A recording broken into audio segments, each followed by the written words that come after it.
राजे अभिवादन करण्यासाठी पोहोचतात विजयस्तंभाला. शौर्य दिन आहे 207. काय भावना आहे? 1 जानेवारी महार रेजिमेंटचा शौर्य दिन म्हणून साजरा केला जातो. देशात अनेक रेजिमेंटची स्थापना पूर्वी झाली होती. महार रेजिमेंट असेल, मराठा लाईट इन्फंट्री असेल, पंजाब रेजिमेंट असेल आणि अशा देशाने आपल्या लढाई केलेल्या आपल्या सर्वांना ज्ञान. महार रेजिमेंटने सुद्धा अनेक समाजातले लोक या रेजिमेंट मध्ये होते. महार समाजाचे लोक होते, मराठा होते आणि बहुजन समाजाच्या लोकांनी महार रेजिमेंट मध्ये सहभाग घेतला. आणि आज शौर्य दिन म्हणून साजरा केला जातो. महार समाजाचे लोक असतील, सगळ्या बहुजन समाजाचे लोक असतील, सगळे आज इथे एकत्र येतात आणि एक प्रेरणा ह्या आजच्या दिवसातून सगळे लोक, प्रामुख्याने महार समाजाचे लोक सुद्धा बहुजन समाज लोक असतात. आणि म्हणून आजच्या विजयी दिनच्या निमित्ताने, शौर्य दिनच्या निमित्ताने मी सगळ्या समाजातल्या लोकांना मी म्हणजे शुभेच्छा देतो आणि अभिवादन करतो. राजे खरं तर इथं गैरसोय होते असं देखील लोकांनी आरोप केले. राज्यभरातनं अनेक अनुयायी इथे दाखल झालेले आहेत आणि दर्शन घेत आहेत. बरेच नेते या ठिकाणी येत आहेत.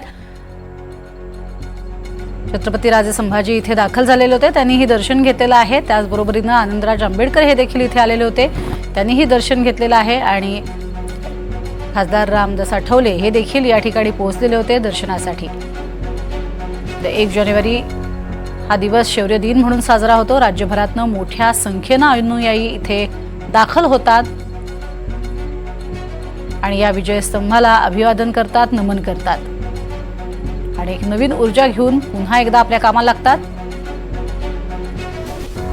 नवीन वर्षाची सुरुवात हे अनेक जण इथे दाखल होत करत असतात.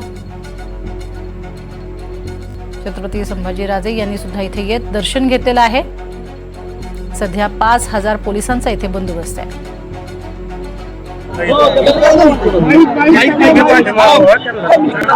तर भीमा कोरेगावची ऐकल्यानंतर शौर्य गाथा, भीमा कोरेगावची ऐकल्यानंतर शौर्य गाथा, ऊन होतो आमचा माथा.